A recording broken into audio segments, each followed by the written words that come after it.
네, 이슈돌직구입니다. 자, 이슈돌직구 시간에 오늘은 제가 조금 편하게 방송을 합니다. 전전 이코노미스트가 오래 해주셨고요. 그리고 또 이어서 자, 우리의 그 키움증권 실전 투자대회 수익률 아쉽게 5위한 2위까지 가지고 마지막 날 전날까지 2위 하시다가 5위로 밀려난 김성훈 전문가님을 모시고 시장 이야기를 풀어보도록 하겠습니다. 안녕하십니까? 안녕하십니까? 네, 김성훈 팀장님이 들어오시기 전에 네. 시장 조금 약간 리스키하지 않습니까? 라고 했는데 네. 뭐가 그렇게 리스키해 보입니까? 뭐 여러 가지 이유가 있을 것 같은데요. 네네. 지금 상당히 애매한 자리인 것 같습니다. 애매한 자리다. 네. 네. 지금 글쎄요. 이제 대형주에 대한 이제 밸류에이션 플레이, 밸류 플레이 얘기가 슬슬 나오는 거 보니까 네. 역시나 시장 상황 그렇게 좋게 보기는 아직까지는 어렵지 않나라는 생각을 다시 한번 해볼 수밖에 없을 것 같습니다. 글쎄요. 뭐 여러 가지 얘기들을 해보겠지만 일단은 여러분들께서 현재 시장을 보실 때 기본적으로 보셔야 될 것이 이제 외국인의 수급 아니겠습니까? 네네. 그런데 12월 들어서 외국인이 매도한 종목들 여러분들이 한번 꾸준히 살펴보실 필요가 있을 네네. 것 같아요. 제 화면 한번 보여주시겠습니까? 지금 왜 좌측에 띄웠는데 우측으로 띄워주세요. 우측으로 할까요? 예. 네.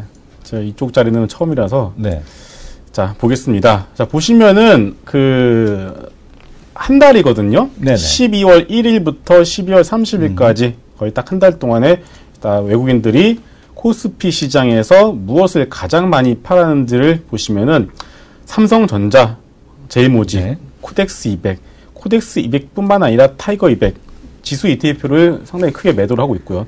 더불어서 현대차, 삼성 SDS, 삼성전자뿐만이 아니라 우선주마저도 매도를 강하게 때려내고 있습니다. 근데 여기서 재밌는 건 뭐냐면 삼성전자 같은 경우는 자사주 매입이 있었잖아요. 삼성전자, 현대차. 그렇죠. 제일모직, SDS는 더블 먹었으니까 파는 거 아니에요? 그렇죠. 뭐 제일모직하고 네. SDS야 뭐 매도 성격을 좀 이해는 할 수 있어요. 네네. 그런데 삼성전자와 현대차가 삼성전자뿐만 아니라 우선주마저도 동반해서 매도를 꾸준히 하고 있다라는 것 자체가 네. 대한민국 시장에 대한 어떤 외국인의 시각을 좀 여실하게 좀 보여주고 있지 않나라는 생각할 수밖에 없을 것 같고요. 아래쪽에 보시게 되면은 뭐 업종을 가리지 않죠. SK텔레콤, 뭐 SKCNC, 고려아연 뭐 등등 해서 거의 대부분의 업종, 코스피 시가총액 상위 대부분의 업종에 대해서 뭐 업종을 가리지 않고 매도를 상당히 강하게 때려내고 있다라고 여러분들이 보실 필요가 있을 것 같고요. 그렇기 때문에 현재 대형주에 대해서 밸류에이션 플레이에 대한 접근은 글쎄요. 물론 가능은 하겠지만 현재 지수 1900선 언저리 지금 현재 1914선에서 거래가 되고 있는데 이 1910포인트, 1900 초반대에서의 밸류에이션 플레이보다는 아예 할 거면은 깨지는 것을 확인을 하고 네. 들어가시는 것이 낫지 않을까 싶고요. 또 하나 제가 가끔씩 나와서 제가 개인적으로 알고 있는 홍콩 쪽에 미국의 사학연금 쪽을 대리하고 있는 펀드 매니저랑 가끔씩 얘기를 하는데 이런 얘기를 하더라고요, 얼마 전에. 네. 자기네들도 미국 시장에 대해서 1월달 조정을 서서히 준비를 하고 있다라고 1월달 조정을 준비하고 있다. 얘기를 하고 있습니다. 그래서 그럼 뭐 때문에 조정이 나올 거 같냐라고 물어보니까 뭐 언제 조정의 이유가 먼저 미리 나온 적이 있었냐. 뭐 그리스 아니면은 뭐 22에 좀 밋밋한 정책 혹은 뭐 또 한 번에 해묵었지만 뭐 금리 인상 이슈가 또 한 번 나오게 된다라면은 어떤 이유를 가지고서라도 현재 뭐 신고가를 경신하고 있는 미국 시장에 대해서는 그런 물량들을 소화해야 될 어떤 그 명분은 충분히 받쳐지고 있기 때문에 여전히 자기네들은 내년 초 1월과 2월 달에는 조정의 흐름에 대비를 하고 있다라고 얘기를 하고 있습니다. 그렇기 때문에 그리고 문제는 이거죠. 걔네들이 조정이 나올 때 과연 우리는 어떻게 될 것이냐죠. 근데 과연 뭐 미국을 판다 그래서 뭐 많이 올라갔던 미국을 팔고 일본을 판다 그래서 그러한 자금들이 빠져나와서 뭐 밸류에이션 부담이 없는 우리나라 쪽 올 것이냐 뭐 이런 식의 어떤 롱숏을 갖다가 우리나라 미국을 하는 건 아니니까 그런 네. 말도 안 된다고 보여야 될 것 같고요. 결국 그런 조정의 흐름들이 나온다라면은 우리 시장 역시도 그러한 조정의 흐름에 좀 대비를 해야 될 필요가 있어 보이고요. 그렇기 때문에 이제 오늘 연말인데 뭐 당장 내년 1월 2일 날 되자마자 뭐 미국 시장이 뭐 그렇게 급락이 나오지 않겠죠. 그래서 그렇기 때문에 시장에 좀 시간이 좀 가면 갈수록 연초부터는 여러분들이 계좌에 좀 현금 비중을 조금씩이나마 좀 늘려가셔서 어느 정도 나올 수 있는 하방의 변동성에 좀 대비를 하실 필요가 있지 않나 싶습니다. 그러면은 시장에 대한 조정에 대한 이유가 사실 이제 밸류에이션 말고는 저는 없다라고 봤는데, 네. 그러니까 미국 시장에 대한 밸류에이션에 대한 논란이 상당히 지금 분분하지 그렇죠. 않습니까? 비싸다, 네. 비싸지 않다라는 논란이 분분한데, 만약에 이제 밸류에이션이 문제라면은 조정이 들어올 수는 있지만, 만약에 알려져 있는 악재임에도 불구하고 뭐 조정을 핑계 삼으려면 얼마든지 삼을 수 있다. 그렇죠. 라는 이제 그런 의견을 주셨고, 그럼 만약에 이게 조정이 들어와요. 그 조정의 폭을 그럼 어느 정도로 보시는 겁니까? 뭐 깊이 받을까요? 글쎄요, 뭐 지금 증권사 전망 네. 자체가 각 하우스마다 다르지만 대략적으로 모아놓고 보니까 네. 1800 한 중반, 초중반부터 높게는 2200포인트까지를 얘기를 많이 하시더라고요. 많이 내려봐야 한 1800 예, 초반 되더라고요. 그렇죠. 네. 뭐 결국 더 내려갈 수도 있겠지만 일단 1800 중반까지는 여러분들도 한번은 좀 대비를 하실 필요가 있어 보이고요. 뭐 2200, 2100 지금 상황에서 우리가 함부로 어떻게 2200, 2100을 얘기를 할 수가 있겠습니까? 네네. 지금 상황에서 뭐 이런 얘기 하기는 좀 그렇지만 전망이 맞았던 적이 별로 없었잖아요. 네네. 그러니까 지금 당장 내년에 어떤 상저하고 뭐 상고하죠. 여러분들 이런 걸 신경 쓰실 게 아니라 지금 당장 눈앞에 있는 상황 1월과 2월 달 내년에 1월과 2월 달에 흐름에 먼저 우리가 단위적 흐름에 좀 주목을 해야 될 것 같고요. 현재 나오고 있는 시장 흐름 자체 배당락이 어저께 나왔음에도 불구하고 좀 시초가 좀 끌어올려주는 모습으로 출발했습니다만은 다시금 밀려나는 모습이 반복이 되고 있습니다. 외국인들 장 초반에 선물을 좀 매수를 하다가 다시금 좀 확 매도로 돌변을 하고 있고 그 속도 선물의 떨어지는 속도 자체가 현물보다 더 빨라지는 흐름들이 지금 오늘 포착이 되고 있어요.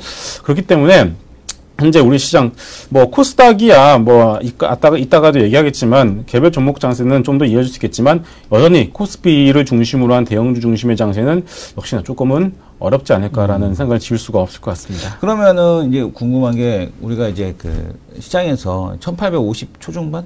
그러니까 초반까지 간다라면은 여기서도 뭐 매도 자리가 좀 보이는데 그렇죠. 매도가 보이는데 만약에 뭐 1800 뭐 중반 이상에서 조정을 보인다면 지금 1915, 14포인트란 말이에요. 그렇죠. 여기서 매도를 하는 것보다는 오히려 버티는 게 더 유리한 거 아닙니까? 저는 이렇게 뭐 네. 글쎄요 이거는 뭐 전략의 또 차이일 수는 있겠는데요. 네네. 저희 같은 경우는 기본적으로 저희가 설정해온 어떤 지지선을 붕괴를 시켜버리게 되면은 그냥 매도를 하고서 그러니까 손절을 하고 다시 밑에 잡자라는 어떤 저희는 전략을 계속 네. 꾸준히 유지를 하고 있고요.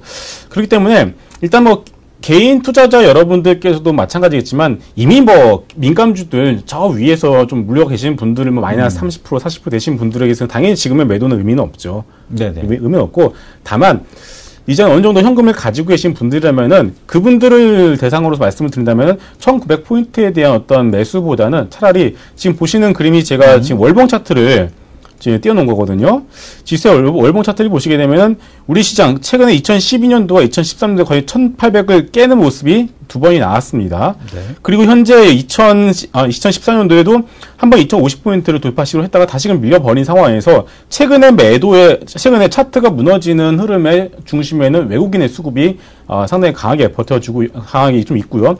여기 기관들이 좀 버텨주고 있습니다만은 뭐 상당히 뭐 바라볼 수 있는 어떤 희망적인 얘기들을 할 수 있기가 어려운 상황이에요. 그렇기 때문에 그렇게 놓고 본다라면은 뭐 1800까지는 아니겠지만 여전히 그 중간 단계인 1850포인트에서는 한번 2013년도에도 한번 지지가 되는 모습들이 나왔기 때문에 차라리 여기서는 여러분들이 좀 섣부르게 뭐 매수에 나서는 것보다는 뭐 솔직히 제가 틀리더라도 어쩔 수 없을 것 같습니다. 여전히 1850대까지는 하면 여러분들이 그나마 좀 열어놓고서는 좀 느긋하게 좀 대응을 좀 기다려서 네. 이제 천천히 하셔라. 그러면은 그 궁금한 게 김성훈 전문가님은 그 두 가지 플레이를 다 하시잖아요. 네. 롱숏을 다 하시잖아요. 그렇죠. 그럼 지금 숏 포지션도 이렇게 고객분들에게 구축해라. 네, 저희 고객들은 올 한 12월 중순부터 네. 해서 일단 뭐 현금 비중을 늘려가자라는 전략 자체가 뭐겠습니까? 네네. 하방올의 변동성을 대비하자라는 거 네네. 아니겠습니까? 네네. 그래서 근데 저희 같은 경우는 지수와 관련된 뭐 지수 옵션, 뭐 지수 선물 관련된 어떤 하방 포지션을 개인 투자 여러분들께 구축하라는 말씀을 못 드리고 있고요. 네. 다만 이 주식 선물에 대해서 제가 네. 가끔씩 말씀을 드리고 있는데 주식 선물에 대해서 일부 몇몇 종목들 좀 밸류 부담이 있는 종목들을 대상으로 해서는 조금씩 매도 포지션을 좀 모아가시라는 말씀을 좀 드리고 있습니다. 뭐 여러 가지 대표적인 종목도 있을 수 있겠지만 우리가 지지난주였나요? 우리가 항공주에 대해서도 한번 말씀을 드리지 않았겠습니까? 네. 네, 항공주에서도 상방으로 좀 더 추가적으로 올라갈 수 있는 모멘텀이 좀 발견되기가 어려울 것 같다. 네. 그렇기 때문에 주식 선물이 상장되어 있는 종목 중에서 대한항공에 대해서는 5만 원 이상 때부터는 좀 어느 정도 매도 포지션을 오히려 바꿔서 여러분들이 좀 생각을 해보자라는 말씀을 드리고 있고, 또 하나 SK텔레콤도 여러분들이 좀 보실 필요가 있을 것 같습니다.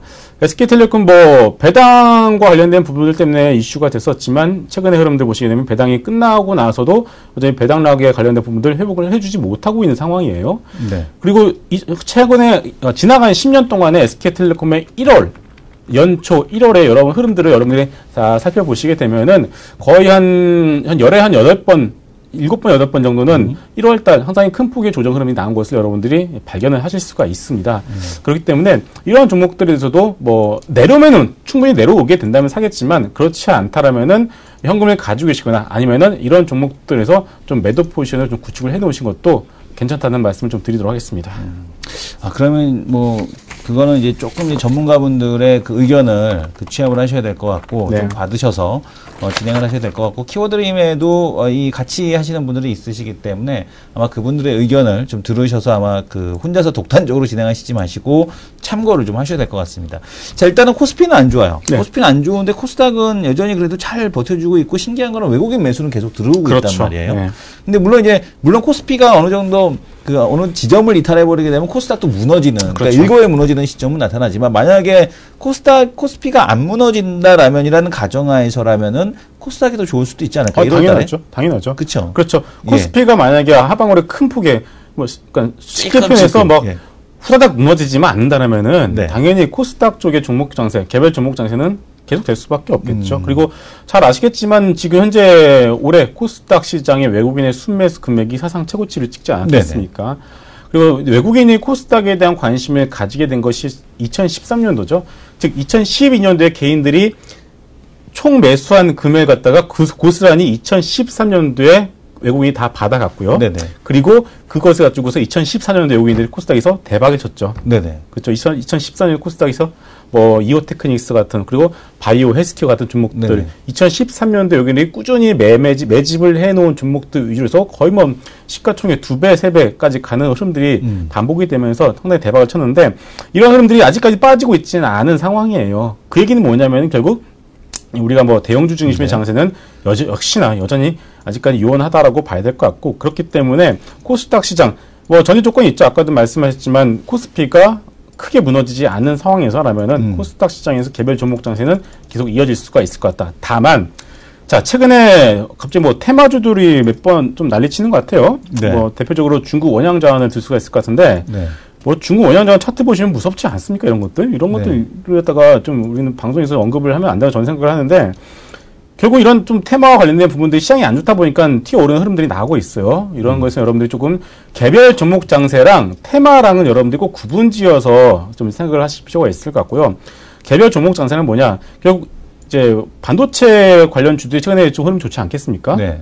이렇게 시장이 좀 부진한 상황에서 그나마 어느 정도 스토리를 그려갈 수 있는 어떤 소규모 업종군들, 그 업종군들 내에서 좀 실적과 수급이 어느 정도 받쳐주는 종목들, 즉 시가총액 한 2천억에서 3천억 정도 되는 종목들의 어떤 흐름이 조금 더 좋아질 가능성이 있다라고 여러분들이 보시면 될 것 같습니다. 그렇게 쭉 말씀해 주신 거를 보니까 외국인이 모아가는 종목, 근데 이제 그 꾸준하게 조정이 나왔던 종목들 이렇게 쭉 이렇게 봤어요. 그러니까 연간으로 해서 이렇게 쭉 보니까 흐름을 보니까 이제 이런 종목들이 좀 눈에 띄네요. 그러니까 지금 예를 들어서 지금 말씀 주신 대로 코스닥 중에서 대표적인 종목, 그러니까 외국인은 샀는데 못 갔던 대표적인 종목이 바로 인터파크거든요. 네. 그러니까 인터파크 같은 경우도 외국인이 이 10,000원대에서 그 8,000원대에서 14,000원 가는 동안 꾸준하게 사갖고 올렸단 말이에요. 그렇죠. 그 주가는 다시 지금 9,000원에 와 있습니다. 화면을 잠깐 보시게 되면 이 외국인 지분율은 지금 25%대까지 올라왔는데, 그러니까 외국인 지분율이 6%에서 25%대까지 올랐는데 주가는 제자리란 말이에요. 네. 그러니까 이런 종목을 주목을 그렇죠. 그죠, 해봐야 된다는 얘기죠. 그렇죠. 일단 인터파크 네. 같은 경우에는 지금 충분한 어떤 밸류 부담도 어느 해소가 된 것 같아요. 네네. 지금 지난달에 보시게 되면은 약 한 8,000원이죠. 8,000원 네. 언저리 저점을 확인하고 나서 지금 반등 시도를 지금 하고 있는 것을 보여지고요. 네. 이렇게 된다면은 뭐 추가적인 하락의 가능성보다는 한 8,500원 정도로 갖다가 어느 정도 손절 라인을 잡고서 이런 종목들을 모아가시는 것도 나쁘지는 않을 것 같고요. 그리고 근데 인터파크 같은 경우는 어느 하나의 어떤 뭐랄까요? 주도 업종군을 묶기는 조금 어렵지 않을까라는 생각을 해요. 쉽게 얘기해서 인터파크를 보면 또 호텔 신라가 생각이 납니다. 네.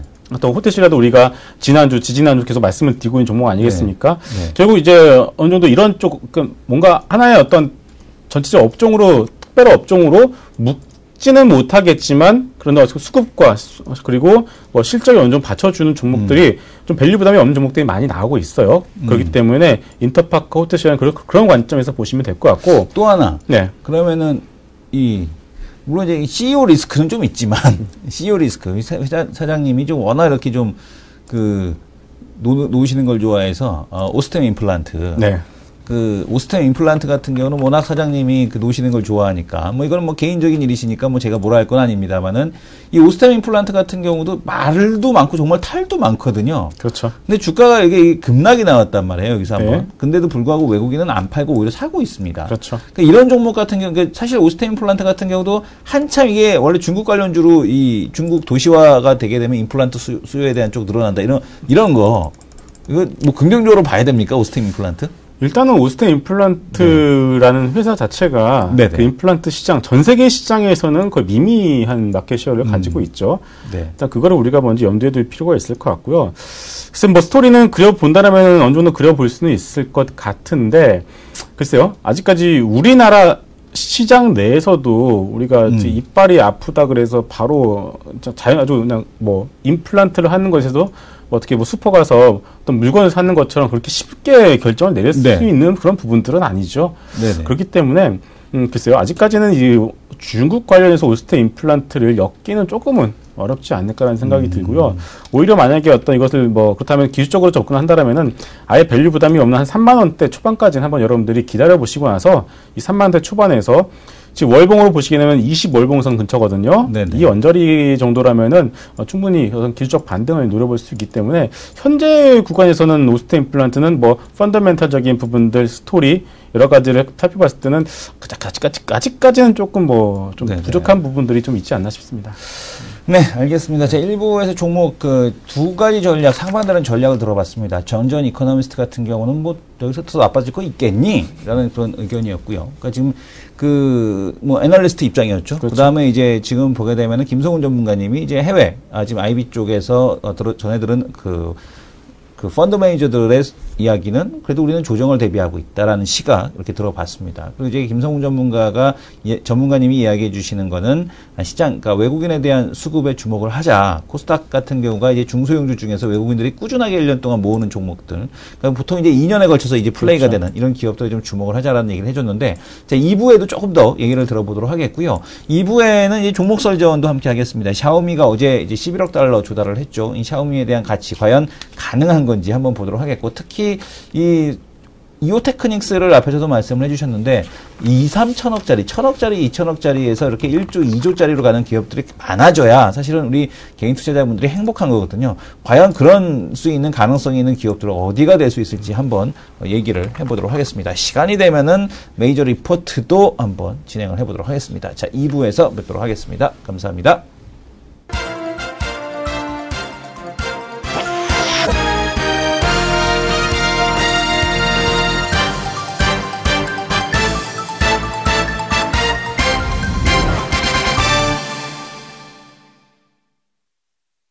네, 마켓 11 2부 시작하도록 하겠습니다. 자, 1부에 이어서 2부, 김성훈 전문가님 계속해서 자리하고 계시는데요.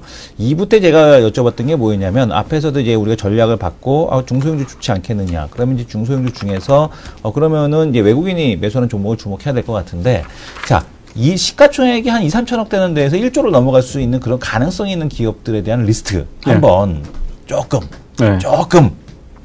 알려주시기 바랍니다. 왜냐면 이게 우리 시청자분들이 궁금한 게 이제 이런 기업들 그렇죠. 가능성, 그러니까 꼭 그렇게 된다는 건 아니지만 얘는 내년에 그렇게 될 후보군 중에 하나가 뭐가 있는지 많이 궁금하시거든요. 그렇죠. 네.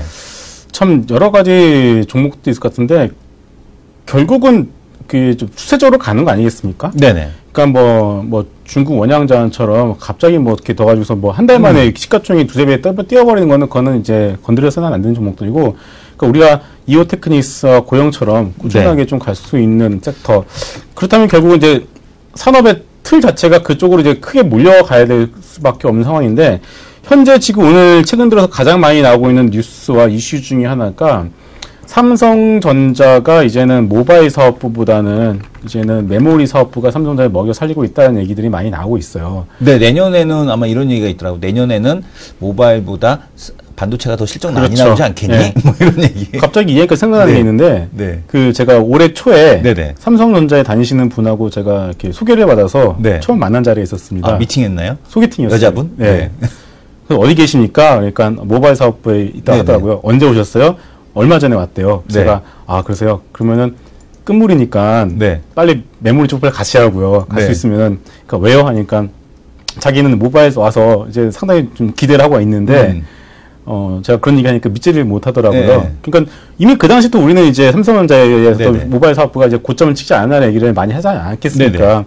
근데 결국 이제 메모리가 그런 삼성전자의 어떤 모자란 부분들을 현재 하나둘씩 채워가고 있는 와중인데, 자, 메모리 하면 대표적으로 생각한 게 디램 아니겠습니까? 그렇죠. 디램이죠. 네, 그런데, 이제는 이제 시스템 반도체 쪽에 대한 비중이 점점 올라오고 있는 것 같아요. 그리고 그런 쪽에 대한 투자가 상당히 좀 진행이 되고 있고, 그래서 그와 관련된 부분들, 비메모리와 관련된 종목들이 뭐 사물 인터넷과 네. 어떤 부분들과 같이 연결이 되면서 좀 상당히 좀 크게 부각이 되고 있는 것 같습니다. 그래서 뭐 여러 가지 종목들이 있을 수 있는데, 뭐 메모리와 관련해서는 뭐 비메모리, 뭐 이오테크닉스 뭐 잘 아시겠고, 뭐 네페스나 네. 뭐 하나마이크론 같은 종목들 한번 여러분들이 좀 보시면 될 것 같고. 네페스요? 네. 네페스는 이게 뭐 하는 기업이죠? 네페스도 이제 대표적으로 반도체 후공정 업체라고 보시면 될 것 같아요. 네네. 네. 이 네페스 같은 경우도 이제 턴어라운드 그렇죠. 그 기관과 외국인에 대한 입질이 네. 계속되는 그런 기업이네요. 네, 제가 제일 네. 좋아하는 어떤 저 같은 경우는 일단 펀더멘탈 투자보다는 어느 정도 좀 뭐 기술적 흐름에 따른 네네. 투자를 먼저 선호를 하고 네. 그 다음에 어떤 이제 펀더멘탈적인 부분들을 이제 찾아가는 어떤 그런 네. 투자 방식을 선호를 하고 있는데 지금 한번 제 차트를 한번 보여드릴게요. 지금 보시는 게 네페스의 네. 이 월봉 차트거든요. 네네. 보시면은 이 바닥권에서 월봉 하나 갖다가 장대 양봉을 그려내면서 턴 어라운드 하는 모습을 좀 여러분이 찾을 수가 있습니다. 결국 이런 흐름들이 지금 그간에 거의 보시게 되면 얘가 2013년도에 깨지고 나서 2014 5월 달에 한 달짜리 27%짜리 장대봉 맞고 나서 대세 하락 계속 거의 2년 가까이 있었거든요. 2년 만에 상당히 좀 보기 드문 모양의 장대 양봉이 나오면서 그리고 마침 아까도 말씀드렸던 어떤 비메모리 관련된 부분들이 이제 조금씩 얘기가 나오게 되면서 상당히 그 주가 흐름도 지금 현재 시장 상황과는 어울리지 않게 상당히 강한 흐름들을 좀 보여주고 있습니다. 그럼 네. 그렇기 때문에 꼭 이 종목이 좋다라고 말씀드리는 건 아니고요. 지금 이런 식으로 바닥권에서 턴 어라운드하는 종목들이 상당히 많이 나오고 있어요. 특히나 반도체 업종 같은 경우는 여러분들이 반도체 업종에 3년 주기의 사이클을 보시게 되면 네. 3년 동안 차트가 좋았다가 다시 말해서 3년 동안 잘 가다가 다시 3년 동안 무너지는 흐름들이 반복이 되고 있거든요.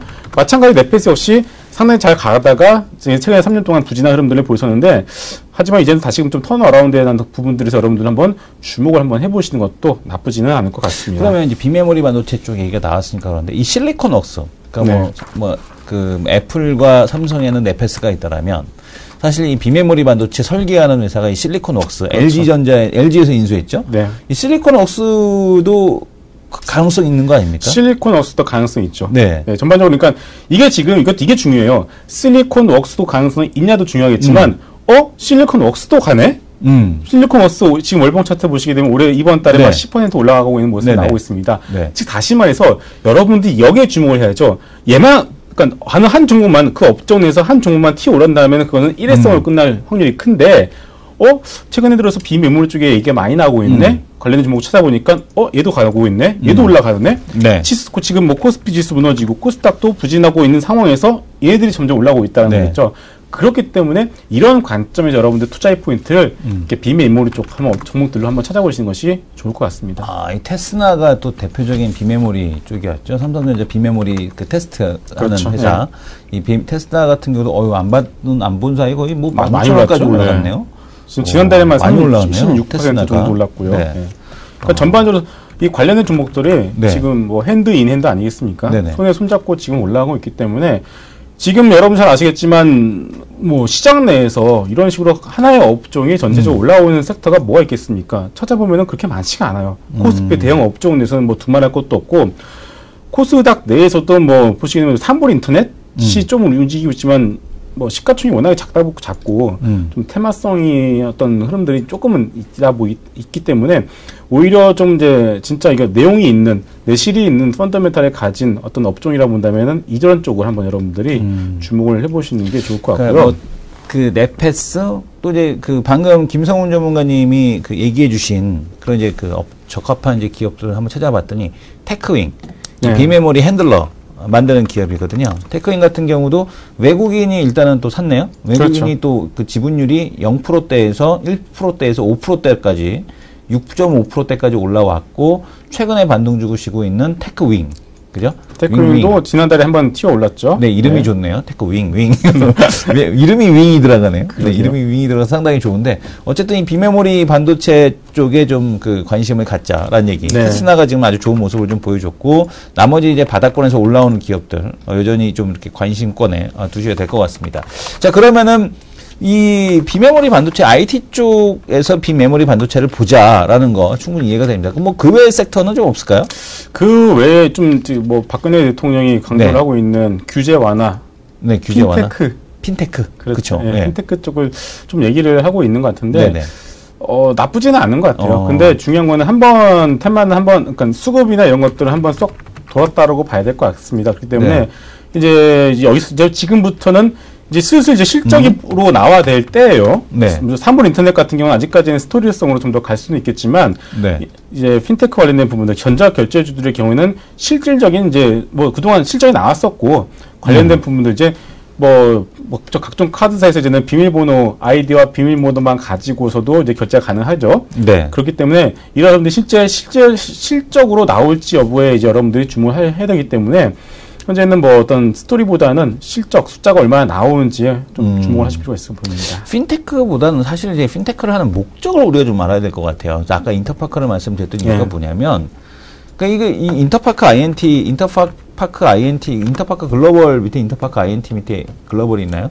지금 보게 되면은 목적이 뭐냐면 그 외국인 역직구 활성화시키겠다고 지금 핀테크 하자는 얘기잖아요. 그렇죠. 뭐 액티브엑스 간소화하고 뭐 하자는 얘기잖아요. 그렇죠. 그럼 오히려 그 모바일 쪽에서 이쪽으로 그 직거래 구축하고 있는 뭐 CJ 홈쇼핑이라든가 GS 홈쇼핑이라든가 아니면은 뭐 인터파크 INT 이런 기업들을 뭐 중국 역직구 사이트 구축해 놓은 쪽도 이런 쪽도 좋은 거 아니겠습니까? 당연히 좋죠.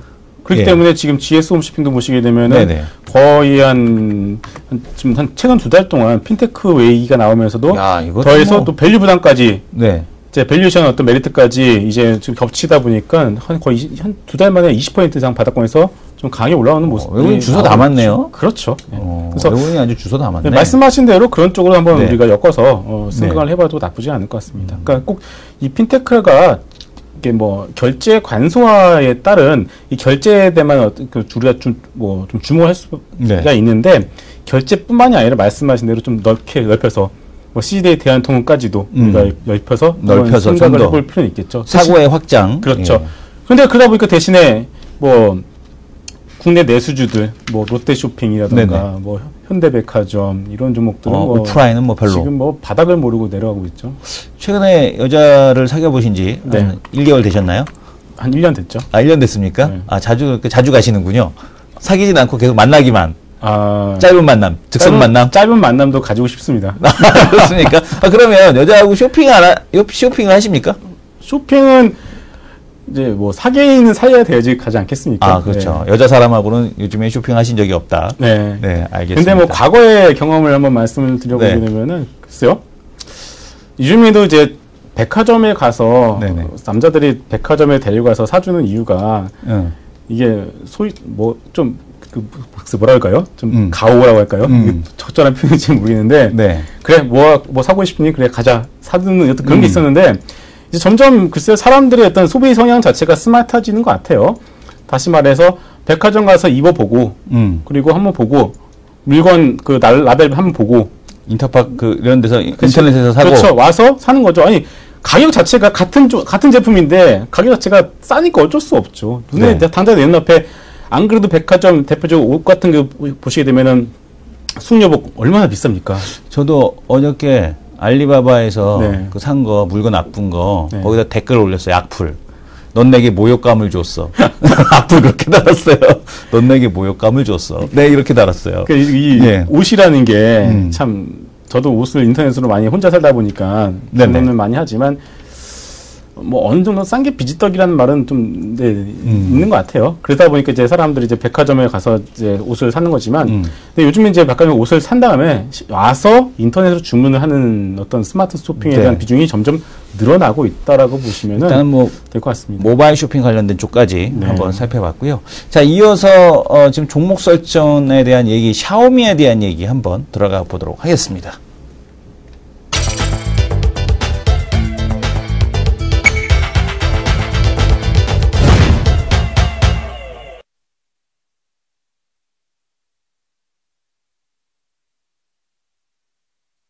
네. 화면을 일단 잡아주시죠. 화면을 잡아주시게 되면 이 샤오미 아치라고 해갖고 지금 그림이 딱 나와 있는데요. 이거 별 기술이 아닌가요? 지금 삼성에서는 아니다. 이거는 아무나 못 만든다라고 했는데 만들었어요. 엣지인데 양쪽 엣지예요. 양쪽 엣지를 만들어놨어요. 지금 보게 되면 샤오미에서 내년에 나오는 제품, 지금 갤럭시 S6도 삼성에서도 지금 뭐 양쪽 엣지를 하네 안 하네 지금 말이 많은데 샤오미에서 샤오미 아치라고 해갖고 아예 양쪽으로 해서 엣지를 만들어냈습니다. 이게 물론 이제 샤오미가 그 공급 물량을 맞출 수 있을지에 대해서는 퀘스천 마크죠. 퀘스천 그렇죠. 마크입니다. 근데 이제 어쨌든 간에 이렇게 누구나 다 만들 수 있구나라는 데에서는 삼성전자 아예 별거 아니구만 이라는 생각을 갖게도 하고 있고요. 근데 이제 삼성전자 관계자 얘기로는 이 OLED 이 수율을 맞추기가 어렵다. 중국에서는 이걸 못한다라는 얘기를 하고 있어요. 그래서 뭐 적극적으로 아마 물량 대응은 못할 거다라는 얘기를 하고 있는데 궁금한 거는 어쨌든 간에 그거는 삼성 얘기고 어제 그 샤오미가 11억 불의 투자를 받았습니다. 근데 이 11억 불의 투자 밸류에이션을 놓고 봤더니 460억 불 수준. 그러니까 우리나라 돈으로 치게 되면 50조 정도의 밸류에이션에서 투자를 받았거든요. 그러면 이게 역대 이제 페이스북이 투자를 받았던 단계 그 바로 밑에 수준에서 지금 투자를 받았다라고 합니다. 50조면은 현대차보다 현대차 지금 오늘 시가총액이 얼마인가요? 현대차가 2조래. 37조네요. 네. 36조 8천억인데 네. 현대차보다도 더 높게 기아차가 얼마죠? 기아차가 20조니까 네. 현대차 기아차 합친 것만큼 현대차 기아차 수준의 지금 밸류에이션을 샤오미가 받았습니다. 샤오미가 올해 6천만 대 정도 팔 거라고 보고 있고 내년에 1억 대. 삼성전자가 내년에 원래 3억 4천만 대 수준의 그 판매량을 예상을 하고 있었는데 그보다 낮은 한 3억 1천만 대 정도 수준 이렇게 지금 예상을 하고 있단 말이에요. 샤오미가 비싼 겁니까? 삼성전자가 오지게 싼 겁니까? 삼성전자가 싸죠. 삼성전자가 싼 겁니까? 삼성전자가 싸다고 봐야죠. 우리 네. 항상 한 얘기 있지 않겠습니까? 네. 삼성전자가 지금 만약에 네. 미국 증시에 상장이 되어 있었으면은 지금 미국 증시 신고가 찍을 때 삼성전자는 벌써 300만 원 넘게 가지 않았겠습니까? 그쵸. 네. 네. 그러니까 삼성전자가 싸다고 봐야 될 것 같은데 문제는 이제 뭐 지금 상황에서 삼성전자는 이제 우리나라 코스피에 편입이 되어 있는 상황이고 시장 자체가 지금 외면을 받고 있는 상황이다 보니까 그나마 삼성전자 최근에 다른 대형주보다는 그나마 좋은 모습을 좀 보여주고는 있는 것은 다행인데 글쎄요. 참 샤오미와 삼성전자의 얘기를 하기 시작하면 끝도 없죠. 밑도 끝도 네. 없겠지만 일단 뭐 샤오미가 이번에 듀얼 엣지를 한번 선보이는 것 자체는 이것을 가지고 돈을 벌어보겠다라는 것은 아니라고 봐요. 돈을 벌어보는 것 네. 모르겠다는 건 아니다. 그러니까 샤오미가 가지고 있는 솔직히 저는 샤오미를 보면은 생각나는 게 현대차입니다. 네? 현대차요? 예. 예, 왜요? 현대차의 전 세계적 이미지는 뭐겠습니까? 아직까지는 글로벌 어떤 명차의 어떤 그런 이미지는 가지고 가져는 있지 아니죠. 못하죠. 네, 세컨더리 예. 카트에서 그래도 그나마 좀 많이 개선됐지. 그렇죠. 그러니까 네. 샤오미 역시도 패스트 팔로우 아니겠습니까? 결국은. 그렇죠. 예. 잽싸게 좀 짝퉁 같은 건 많이 만들어서 뭐 스티브 잡스도 같이 따라하고 옷도 똑같이 입고 어떤 제품들도 뭐 싸게 만들었고 그리고 뭐 유통에 대한 부분들을 좀 혁신을 해가지고서 상당히 좀 상당히 좀 크게 올라왔는데 결국 아직까지는 샤오미가 가지고 있는 그 이미지 짝퉁에 대한 이미지를 벗어나려면은 어느 정도 프리미엄 폼에 대한 좀 도전에 대한 어떤 욕심은 분명히 있을 거예요. 그렇기 때문에 이제 이번 뭐 이런 제품을 만들었다는 것 자체가 결국은 우리도 언제든지 삼성이 한다라면은 우리도 할 수 있다라는 것을 뭐 보여주기 위한 하나의 어떤 상징성이 있는 제품이지 않을까 싶습니다. 이것을 가지고 뭐 대박을 난다라고 보기는 좀 어렵겠죠. 자, 그러면 뭐 샤오미에 대한 얘기는 여기서 정리를 하도록 하겠고, 아주 미국에서 아주 재밌는 뉴스가 하나 있습니다. 그러니까 버핏의 실패 이후에는 항상 그 내년에는 큰 장이 섰다라는 얘기가 있거든요. 그러니까 버핏의 올해 실적을 보면 그렇게 좋지가 않았습니다. 그러니까 벅셔 해서웨이의 실적을 보게 되면 많이 안 좋았죠. 엑슨모빌 안 좋았죠. 주가 안 좋았습니다. 그렇죠. 코카콜라도 어쨌든 간에 뭐 탄산에 대한 이슈가 있었습니다만은 여전히 안 좋았고요. 그래서 버핏의 투자 목록을 보게 되면 지금 그 영국의 슈퍼마켓 체인점이죠. 테스코 같은 경우도 실패. 뭐 버핏이 나서서 대표적으로 내가 실수한 케이스가 바로 테스코의 인수였다. 뭐 이런 얘기를 하고 할 정도로 테스코 실패했죠. 그다음에 뭐 코카콜라 안 좋았죠. 엑슨모빌 안 좋았죠. 뭐 IBM도 손을 댔다가 뭐 별로 그렇게 좋지 않았습니다. 그러니까 버핏 같은 경우는 IBM 같은 기업 투자 안 한다고 했다가 또 IBM에 투자를 했는데 좋지 않았고, 또 보게 되면은 비아디, 그 중국 그 전기차 그 제조업체죠. 충전업체인 비아디 같은 경우도 그렇게 썩 지금 보게 되면은 버핏이 아주 중대한 실수라고 했는데, 중대한 실수라고 했는데, 이것도 그렇게 썩 좋은 결과는 내보내진 못했습니다. 자, 그러면 버핏이 이제 늙은 겁니까? 아니면은 그동안에 이제 장기적인 흐름에서 놓고 봤을 때 늘 버핏이 승리했다라는 측면에서 시장에 대해서 밸류에이션이 높다라고 보고 있는데, 이제 내년에 버핏 같은 투자자가 이제 주목을 받을 수 있는 로테이션이 오는 겁니까? 어떻게 생각하세요? 버핏의 투자 방식은 절대 실패를 할 수가 없는 투자 방식이라고 봐야 될 것 같아요. 네네. 그렇기 때문에 올 한 해 미국 시장 자체가 바이오, 길리어드 사이언스를 대표로 해서 바이오 섹터, 그리고 구글, 네. 그리고 애플 같은, 그리고 페이스북 이런 쪽으로 해선 어느 정도 할아버지께서는 좀 이해하기 어려운 섹터 네네. 쪽으로서 좀 이렇게 올라가다 보니까 워렌 버핏이 올해 투자 성과가 그렇게 좋지는 않다라는 것을 좀 볼 수가 있는데, 결국은 사람들이 코카콜라를 계속 먹게 될 것이고, 그리고 기름은 계속 쓰게 될 것이고, 네. 그렇게 본다라면은 내년에는 다시 그런 말씀하신 대로 네. 그런 쪽에 대한 순환 매성으로 다시 올라갈 가능성은 충분히 있다고 봐야 될 것 같고요. 결국 중요한 건 뭐냐면은, 아까 제가 초반에 그 홍콩적 펀드 매니저가 1월과 2월 달에는 어느 정도 조정을 한번 우리는 예상을 한다라고 네. 하는 것 자체가 고가 밸류에이션에 대한 부분에서 이제 차익 실현이 나올 것이고, 네. 그리고 그 안에서 순환매가 나온다라면은 그동안 못 갔던 이제 정유주들이 다시금 바닥에서 올라갈 수 있겠죠. 그러면 이것을 정유 얘기 나왔으니까 유가 얘기를 좀 해보게 된다면은, 지금 정유주의 하락을 갖다가 지금 수수방관하고 있는 데는 아무래도 좀 공화당 쪽에 대한 어떤 로비가 좀 있는 것 같아요. 무슨 얘기냐면은, 지금 정유업체들이 셰일가스 개발 붐을 타고서 워낙에 많은 군수업체들이 많이 생겨났단 말이죠, 미국 내에서. 그러다 보니까 아예 그냥 유가를 갖다가 하락하면서 일단 그거를 수수방관한 상태에서 이제 자금력이 안 되거나 기술력이 안 되는 정유업체들은 하나씩 나가 떨어지면서 그 정도 좀 난립해 있는 업체들을 좀 하나로 하나는 아니지만 좀 정리를 하겠다는 어떤 미국 정부의 의지도 어느 정도 있는 것 같고요. 그러다 보니까 정유주를 대표적으로 밀고 있는 공화당과 정유업체 등은 뗄래야 수가 없는 관계인데, 이 공화당 내에서 이런 것들을 먼저 좀 요인을 하고 있다라고 보시면 될 것 같고, 그렇기 때문에 결국 이런 분들은 내년에 어떤 유가가 한 60불에서 70불 정도 안정되는 흐름들을 찾는다라면은 이런 정유업체들에서 다시 한번 순환매가 돌 가능성이 있다. 그 얘기는 우리나라까지 가져온다라면은 SK이노베이션 같은 종목들, S51, 그렇죠. 이런 종목들도 어느 정도 저점을 높여 나가면서 좀 주목을 받을 가능성이 있다라고 봐야겠죠. 다만 그 시기가 당장 1월이 될지는 2월이 될지는 좀 예측하기는 어렵고, 조금 긴 한 6개월 정도의 어떤 이상의 어떤 긴 텀을 가지고서 좀 보셔야 되지 않나 싶습니다. 자, 마지막으로 메이저 리포트 하나만 딱 보고 가도록 하겠습니다.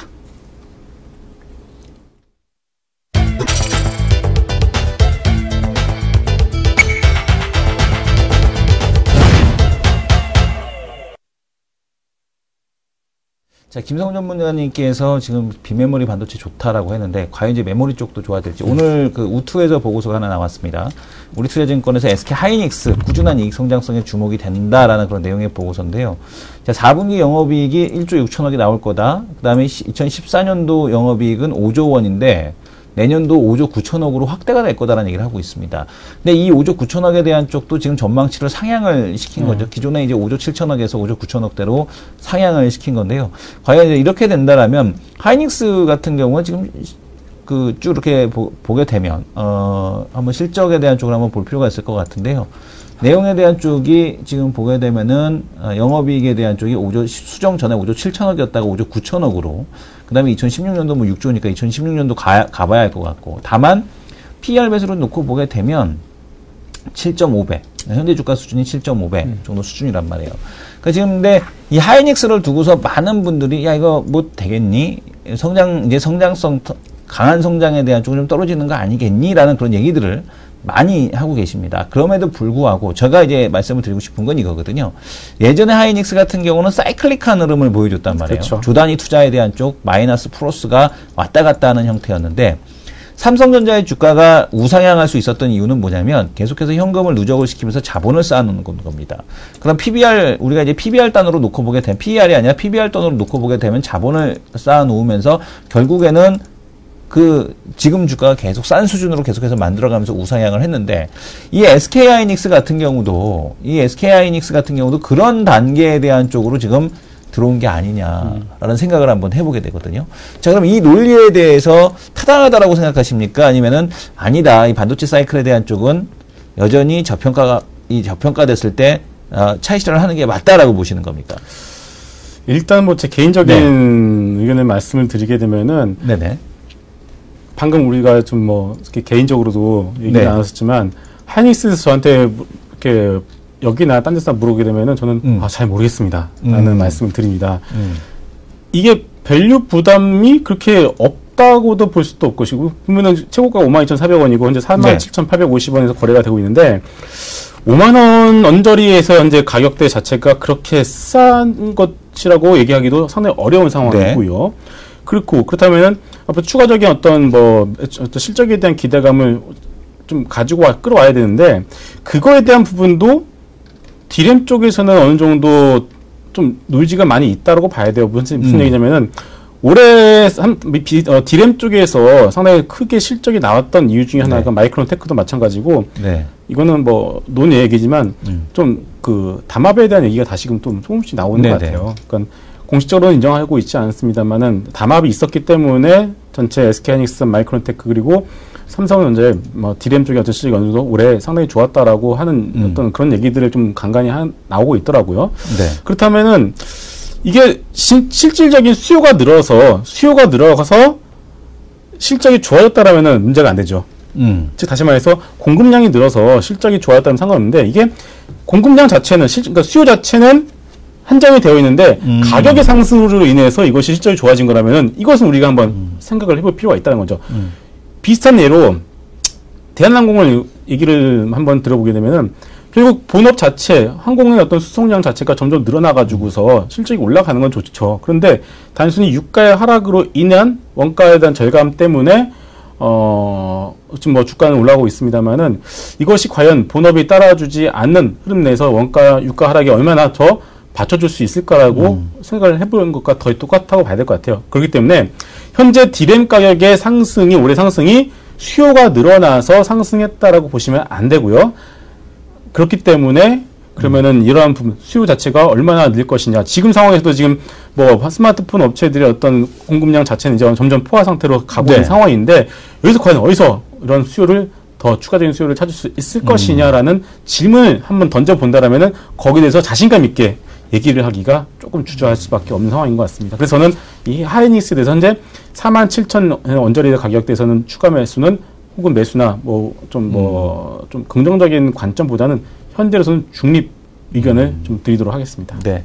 자, 일단 근데 지금 시장에 지금 보게 되면은 모든 딜레마는 여기에 있는 것 같습니다. 그러니까 지금 이 종목이 더 갈까라고 하는데, 문제는 뭐냐면 이제 그런 기업들만 지금 실적이 잘 나오고 있다는 거거든요. 그렇죠. 그러니까 지금 보게 되면은 SK하이닉스, 한국전력, 아모레퍼시픽, 컴투스, 이런 기업들만 지금 실적이 잘 나오고 있고, 나머지 기업들 같은 경우는 실적 전망이 지금 하향 조정이 되거나 아니면 이런 흐름이기 때문에 어쨌든 뭐 딜레마에 빠져 있는 시장이 아닌가라고 생각이 듭니다. 자, 일단 이런 딜레마 내년에는 좀 해소가 됐으면 좋겠고요. 시장에서 외국인들도 좀 많이 들어오고, 우리 시장에서 좀 우리 투자자분들이 많이 웃는 그런 한 해가 됐으면 좋겠습니다. 2014년도 좀 많이 힘드셨던 투자자분들이 많으실 텐데요. 2015년도에는 꼭 웃는 그런 분들이 되셨으면 좋겠습니다. 자, 오늘 방송 여기서 마치도록 하겠고요. 오늘 2014년도 방송도 마지막입니다. 내년에 찾아뵙도록 하겠습니다. 새해 복 많이 받으십시오. 감사합니다.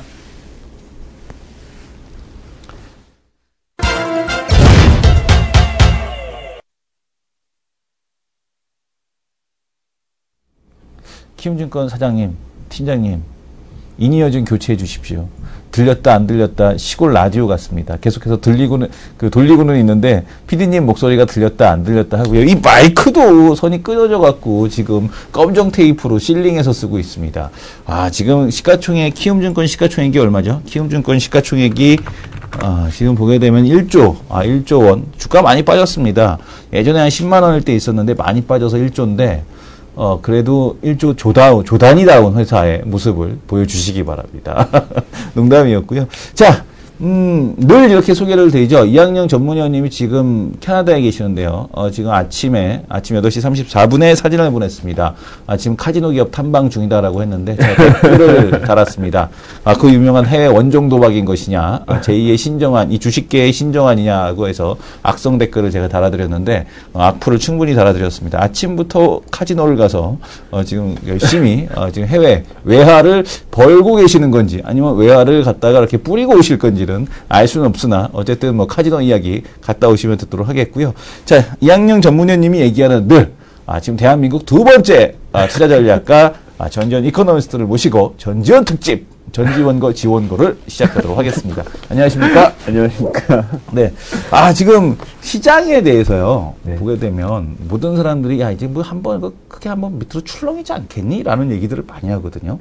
근데 사실 이렇게 뭐 다 알려져 있는 악재에서 굳이 뭐 이렇게 시장이 흔들릴 게 있을까요? 말씀하신 것처럼 네. 알려진 악재는 악재가 아니고 이 알려져 있는데 반영을 주가가 안 했을 가능성은 좀 낮은 것 같고요. 네네.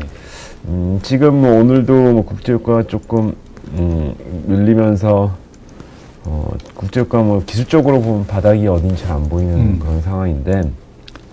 내년에 크게 이제 내년 앞두고 있으니까 전개될 금융시장 환경 중에서 이 국제유가가 미치는 영향에 대해서 좀 한번 생각해 볼 필요가 있는 것 같습니다.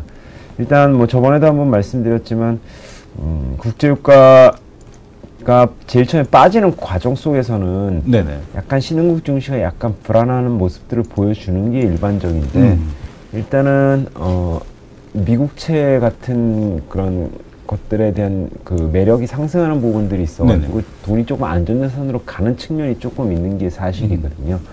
근데 일단은 이 국제유가 빠지는 게 일단은 진정이 되는 게 중요한 건 사실인데 저희들이 생각했을 때는 55불 정도에서 한번 조금 지지를 받지 않을까. 네, 지금 그런 모습은 한 1, 2주 정도 보여주고 있다가 살짝 좀 밀리는 모습인데 추가적으로 낙폭이 다시 확대될 가능성은 좀 낮지 않나라고 보고 있습니다. 일단은 근데 최근에 국제유가 빠지면서 이런 기사들이 좀 신문에 많이 나오는데요. 40불, 20불 막. 예, 근데 그렇지. 사우디가 배째라 막 이러더라고요. 예, 사우디가 계속 말씀드렸지만 감산은 안 할 겁니다. 네네. 근데 사우디가 이제 감산 안 하면서 공급 과잉 우려가 나오면서 뭐 예, 소련이 1991년에 망했는데 망했다는 표현보다는 해체가 소비에트 연방이 해체가 됐는데 좀 그런 모습들이 이제 러시아 불안으로 인해서 나타나는 게 아니냐라는 조금 기사들이 많습니다.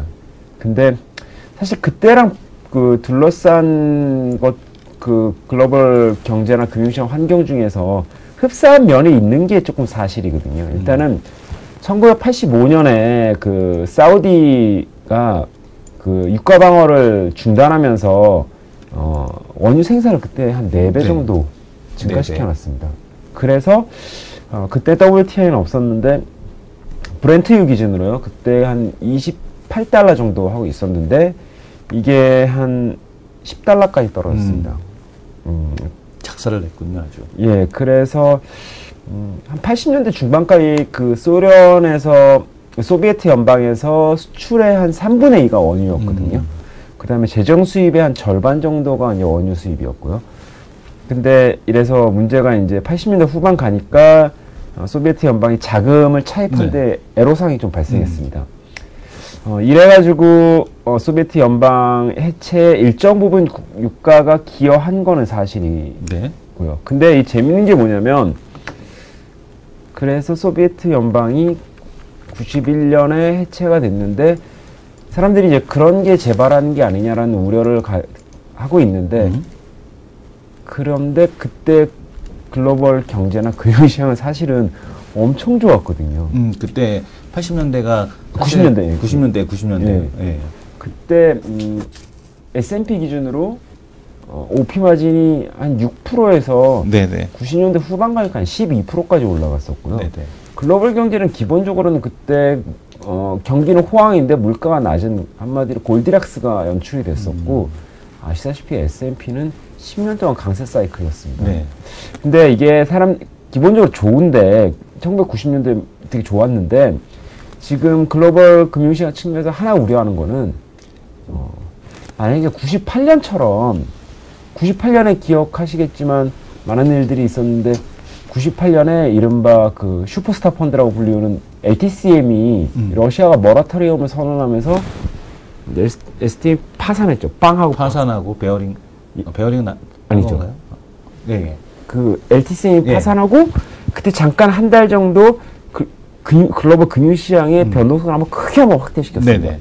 그 다음에 페드가 금리를 내려주면서 이제 안정화시켜 줬는데 러시아로 인해서 그랬던 98년에 금융시장 충격이 한번 발생하는 거 아니냐라는 우려가 있는 거죠. 그러니까 90년대 같은 환경이 조성되기 전에 금융시장 충격이 한번 나타나지 않을까라는 우려가 있는 게 사실인데 일단은 그런 가능성은 좀 작지 않나라고 보여주고 있습니다. 그림에서도 볼 수가 있는데요.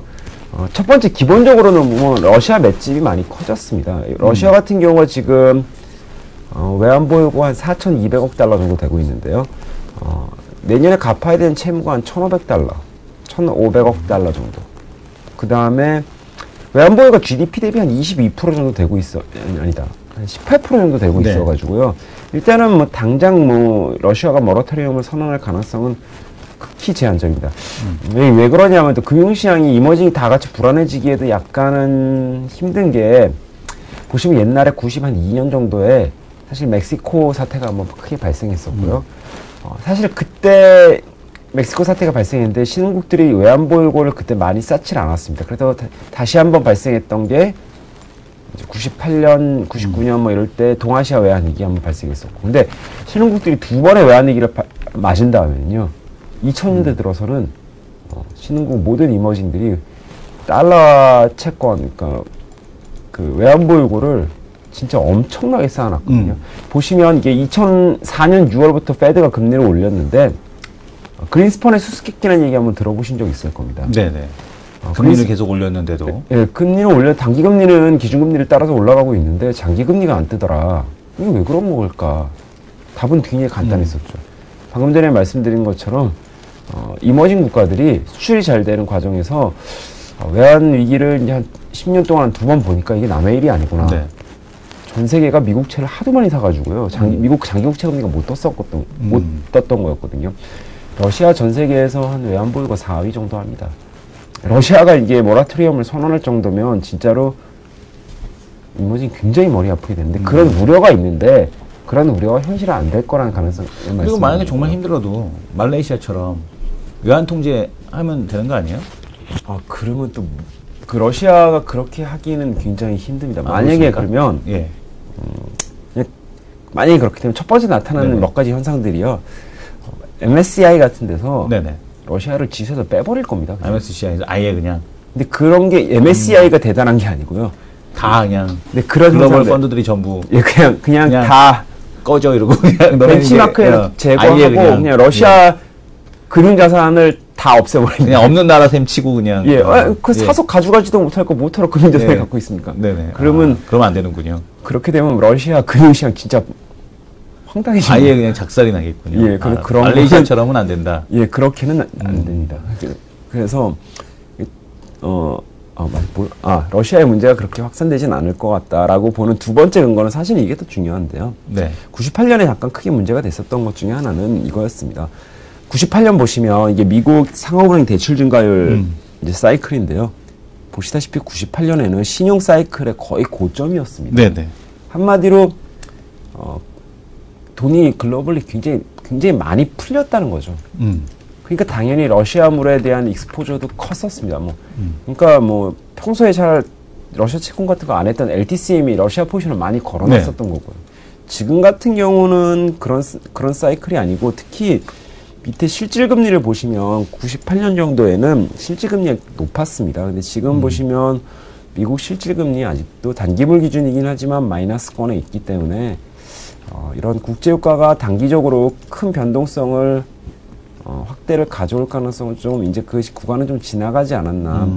한 내년 정도 되면 내년부터는 국제유가가 떨어진 거에 의해서 글로벌 소비가 증가하고 이에 힘입어서 제조업 국가들, 원자재 수입 국가들은 조금 경기가 회복되는 그런 모습들을 나타내지 않을까. 국내 증시도 이런 거 감안하면 현재 PBR이 지금 한 0.9 정도 되고 있거든요. 그렇게 되면 추가적으로 낙폭이 다시 한번 확대될 가능성은 좀 낮지 않나라고 좀 보고 있습니다. 그리고 저 하나 궁금한 게 그러면 중요한 거는 낙폭이 확대되지 않겠다. 그건 이해한단 말이에요. 그러면은 1월 달에 1월 효과 얘기를 하지만 사실상 지금 시장에서 나오는 게 뭐 일본도 지금 경기 부양하겠다.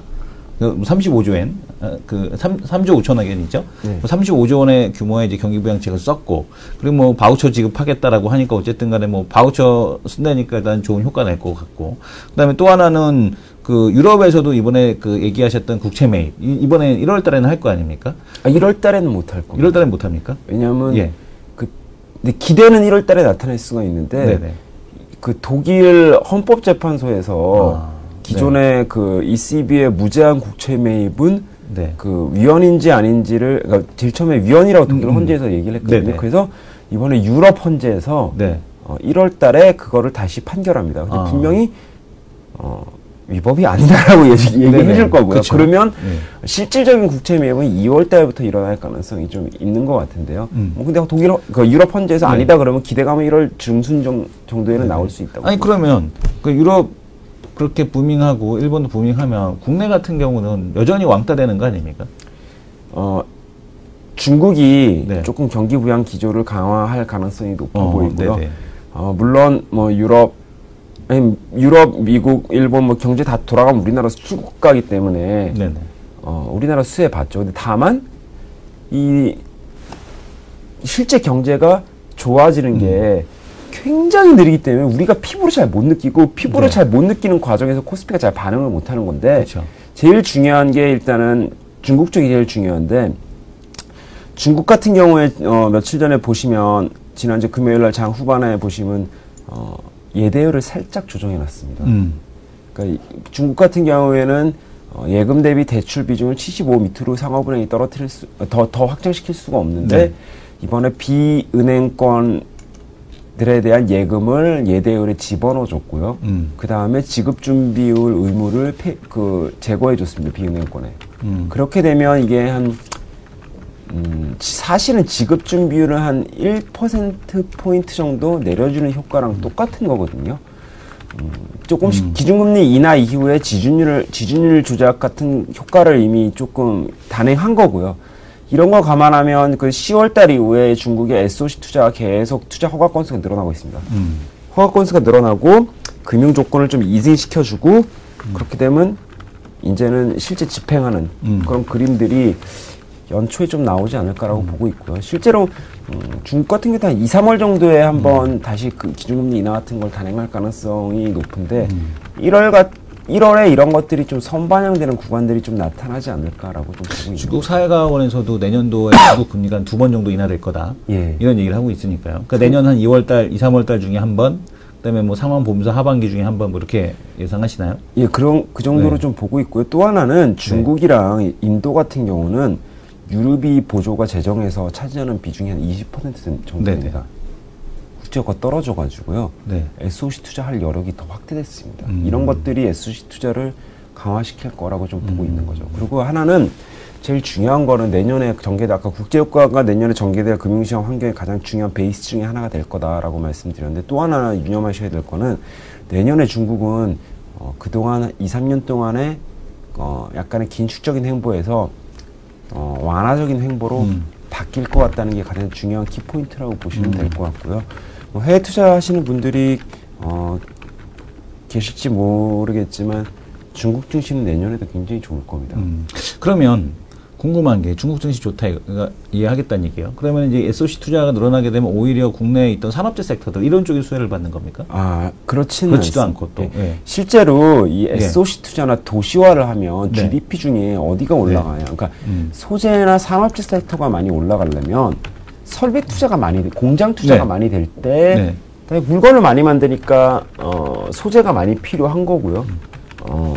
그 다음에 공장 많이 지어야 되니까 뭐 산업재가 많이 필요한 거죠. 근데 SOC 투자를 하게 되면 실제로 GDP에 설비 투자가 많이 올라가는 게 아니라 소비가 많이 기여가 됩니다. 왜냐면 소비라는 거는 굉장히 비탄력적인 데이터인데 크게 두 번 붐업이 될 때가 있습니다. 우리나라 같은 경우는 74년부터 한 70년대 후반까지 79년까지 한번 붐업이 됐었고 그다음에 90년대에 한번 크게 붐업이 됐습니다. 소비는 두 번 붐업이 되는데 하나는 도시화가 될 때 붐업이 됩니다. 왜냐하면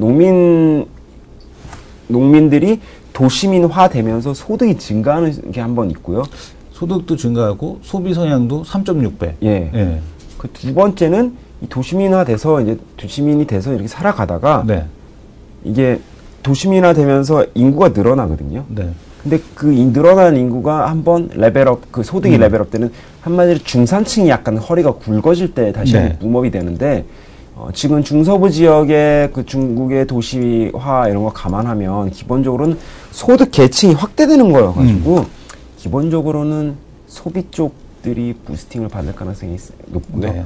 간단하게 보시면 일단은 중국의 중서부 지역은 조금 싼 제품들, 기초 생필품들 이런 것들의 소비가 부스팅 되는 거라고 보시면 될 것 같고 중국 크니까요. 동쪽 지방은 간단하게 보시면 그냥 우리나라에서 유행하는 게 동쪽 지방에서 그냥 팔린다고 보시면 되게 간단하고요.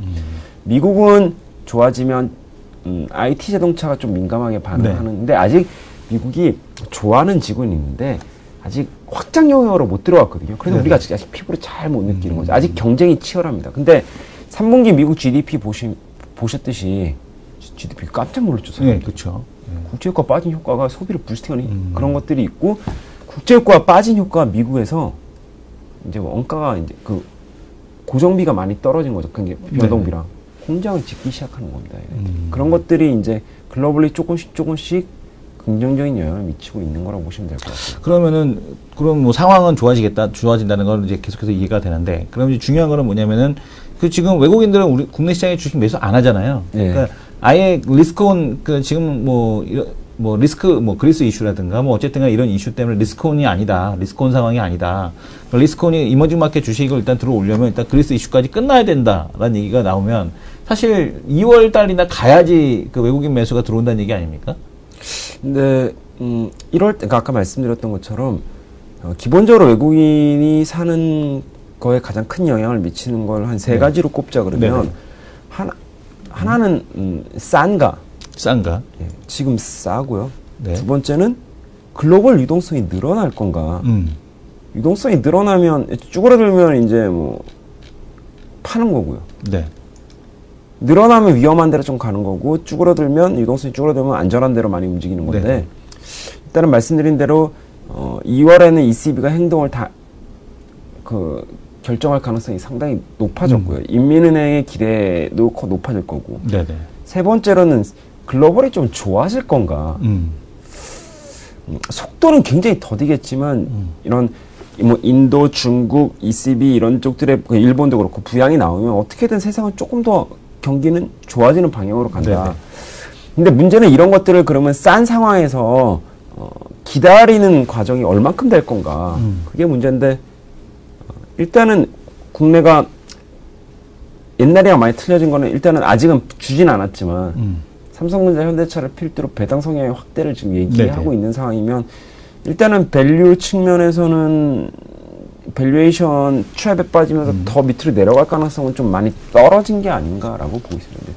정확하게 외국인이 어느 시점에 딱 살지는 그걸 말씀드리기는 굉장히 좀 어려운 문제라고 보고 있습니다. 그렇다고 치면 그러면 이제 1월 달에 보통 이제 뭐 그 자산 배분이라든가 이런 것이 뭐 이동이 되면서 뭐 예전에도 보게 되면은 뭐 그 유럽에 부스팅 한다 그러면 유럽 쪽으로 자산 또 쏠리면서 이머징 마켓도 왕따 되고 이런 현상이 나타날까요? 아니면은 이머징 마켓 쪽으로도 자산 배분이 나타날까요? 저희가 생각하기로는 네.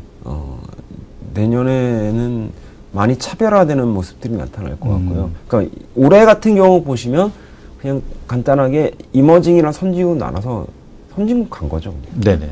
근데 내년 같은 경우 보시면 선진국에서는 미국만이 갈 것 같고요. 계속. 네네. 유럽은 잠깐 모멘텀 플레이 잠깐 할 것 같고 일본 별로 안 갈 것 같습니다. 실제로 근데 최근에 외국인들이 일본에 베팅하는 게 많이 줄었거든요. 네네. 근데 이머징, 그러니까 선진국도 좀 갈릴 것 같고요. 이머징도 많이 좀 갈릴. 인도랑 중국 같은 데가 먼저 좋아질 것 같고요. 그 다음에 인도랑 중국 좋아진 다음에 우리랑 대만 좋아질 것 같고, 그 다음에 원자재 수출 국가들은 그냥 계속 안 좋을 것 같고. 그러니까 크게 보면 미국은 계속 좋고, 그런 다음에 여기에 따라가려는 노력을 뭐 그 유럽이랑 일본이 하겠지만 미국을 못 따라갈 것 같고요. 그 다음에 네. 중국이랑 인도가 우리도 경기 부스팅 해야겠다 해서 액션을 강하게 취할 것 같고, 이쪽 나라들은 안에 네스캐퍼랑 뭐 SOC 돌릴 여력이 충분히 많아가지고 네.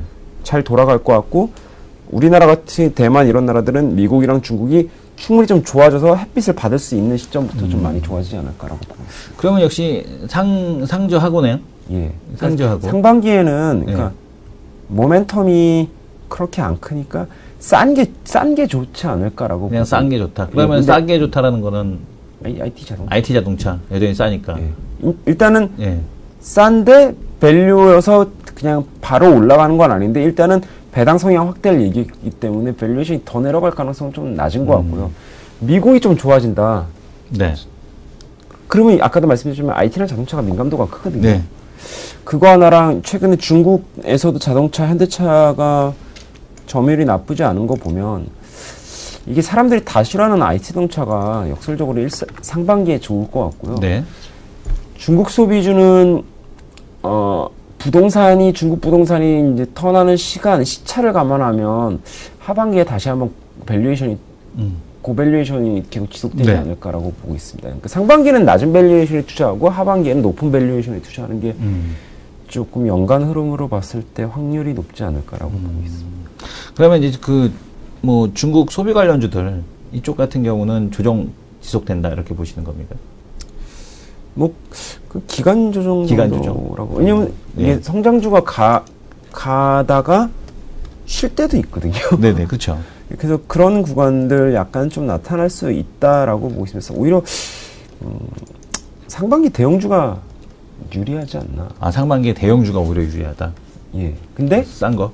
많이 빠진 뭐 소재 산업재, 그러니까 산업재는 좀 개별적으로 그냥 트레이딩. 아니 산업재는 개별적으로 베팅할 수 있는 여지가 있는데 네. 에너지랑 소재는 힘들지 않을까. 이게 보시면 올해도 네. 개인 투자자분들이 고생하신 것 중에 하나가 뭐냐면 딥하게 많이 빠진, 추세적으로 엄청 많이 빠진 주식들 있지 않습니까? 네. 이런 것들을 사셔서 그 통계적으로 보면 뭐 신문에 나왔지만 수익률이 안 좋은데 원래 진짜 추세적으로 경기랑 이런 거에 연관돼서 딥하게 빠진 것들은요. 네. 순식간에 돌지 않습니다. 굉장히 힘듭니다, 이게. 그렇죠. 예, 간단하게 보시면 배 같은 경우 이런 얘기 많이 들었는데 옛날에 2004년부터 7년까지는 미국이 많이 쓰고 네. 중국이 많이 만들니까 원자재를 많이 갖고 와야 되고 배가 이렇게 크게 돌아가 배가 부족해도 난리가 났는데 네. 지금 미국이 옛날보다 덜 쓰고 안에서 더 만들고 이러니까 경제 성장이 많이 나타나요. 설비 투자 붙으니까. 여기는 미국이 많이 안 써주니까 안에서 더 쓰고 안에서 덜 만들고 그러니까 네. 이런 상황에서 배가 갑자기 남아도 굶고. 남아도 배가 많이 만드는 그날이 원래 시간이 한참 걸린다는 거죠. 그런 것들을 원자재 가격이 보여주고 있는 거죠. 원자재가 별로 필요가 없네. 그러면 그 원자재를 실어 나를 배도 별로 필요가 없는 거고. 네. 그렇게 되면 원자재 가격이 떨어지면 플랜트를 굳이 건설할 필요도 없는 거. 이런 것들은 돌라 그러면 글로벌 경기가 굉장히 뜨거워져야 됩니다. 근데 언제 뜨거워지냐면 저희가 봤을 때 그 뜨거운 거를 좀 뜨거워지네, 더워지네라고 느끼시려면 경제 측면에서 2016년 조금 넘어가야지 될 것 같거든요. 2017년에 좀 많이 뜨거울 것 같고요. 근데 그렇게 되면 그런 무거운 것들은 네. 쉽게 턴하기 되게 힘들고요. 간단하게 보시면 가벼운 게 좋고요. 좀 말랑말랑한 게 좋고 소비재 품목들 직접 소비자분들이 선택할 수 있는 품목들 네. 이런 게 좋다고 보시면 되지 소비자분들이 직접 눈에 잘 못 보시는 것들이 있지 않습니까? 네. 이런 거 다 무겁고 큰 겁니다. 굉장히 돌기 어렵고요. 또 하나 그냥 간단하게 말씀을 드리면 소재나 이런 것 중에서 굳이 투자를 하고 싶으시다면 소재나 이런 쪽은 대형주, 에너지 이런 것들은 대형주를 피하시는 게 좋고요. 오히려 그런 쪽에 투자하시려면 소재나 이런 쪽들은 조그만 기업들에 투자하시는. 그러니까 왜냐하면 소재 큰 것들은 보시면 일반적인 것들. 그러니까 별로 변별력이 없는 것들은 네네. 보통 싸울 때 어떻게 싸우냐면 가격 경쟁력으로 싸워야 되지 않습니까? 철강도 대표적으로 그런 거죠. 네네. 이런 것들은 가격 경쟁력으로 싸우는 일반적인데 그러면 어떻게 하겠습니까? 규모의 경제로 싸우는 겁니다. 공장 엄청 크게. 그러니까 글로벌리 공급이 이런 것들은 굉장히 많고 경쟁이 엄청 치열해가지고요. 공급이 많은데 이런 것들이 좋아지려고 그러면 수요가 엄청 빨리 뜨거워져야 되는데 그런 게 힘들다. 근데 조그만 것 중에 약간 특수한 것들이 있습니다. 네. 이거가 없으면 안 되는 것들. 근데 얘네 가격이 그렇게 비싼 건 아닙니다. 네네. 반도체를 만들 때도 꼭 필요한 것들이 있지 않습니까? 네네. 근데 이런 것들, 조그만 것들, 이런 것들은 이게 대기업이 넘어오기에는 시장은 작습니다. 근데 꼭 필요한 거죠. 네. 대기업은 그러니까 안 들어갑니다. 캐퍼 싸움이 안 붙는 거죠. 근데 세상이 좋아지니까 그건 더 필요하게 되는 거죠. 이런 것들은 수급이 그러니까 빡빡해져가지고요. 이런 것들은 괜찮습니다. 만약에 소재 중에서도 자동차 경량화 이런 것들에 네네. 물려있는 것들은 네. 필요한 거죠. 네네. 경량화 이런 것들은. 근데 일반 화학 같은 경우 네. 굉장히 힘든 거죠. 나프타, 에틸렌 이런 거 하나 했더라. 예. 그러니까 철강 같은 경우는 특수강 쪽에 아니면 이런 쪽들은 니켈, 기회가 있을 수 스테인레스 쪽만. 그런 쪽들은 기회가 있을 수 있는데 만약에 큰 것들은 재화가 동질한 것들은 당연히 공급이 많습니다. 그러면은 궁금한 게 어제 시장에서 나타났던 특징 중에 하나가 시장이 이제 반도체 쪽으로 쏠렸잖아요. 반도체 쪽으로 쏠렸는데 장비주 이런 쪽으로 쏠렸단 말이에요. 그러니까 시장이 자금은 한정돼 있고 코스피에 베팅하기에는 돈이 좀 부족하고 그러니까 이런 작은 종목 쪽으로 1월 달에도 막 이렇게 막 부밍될 상황은 나타나지 않을까요? 그런 것들은 그러니까 저희가 봤을 때는 올해 대형주가 안 되고 중소형주가 되고 이런 것들이 좀 나타나는데 내년에는 네. 대형주도 되고 중소형주도 같이 되는. 근데 말씀드린 것처럼 대형주가 다 되는 것들 대형주도 일부가 되고 중소형주도 일부가 되고 왜냐하면 중소형주가 전반적으로 웬만큼 다 되려 그러면 경기가 진짜 확장 들어가줘야 됩니다. 해가 떠서 대기업들이 물건 만드느라 바빠가지고 밑에 부품회사들 다 물건 다 갖고 와. 이렇게 되면 예. 중소형주가 엄청 좋습니다. 근데 대형주는 아까 말씀드린 대로 아직 글로벌리 세상이 너무 천천히 좋아지니까 대기업도 다 좋은 게 아니거든요. 그러니까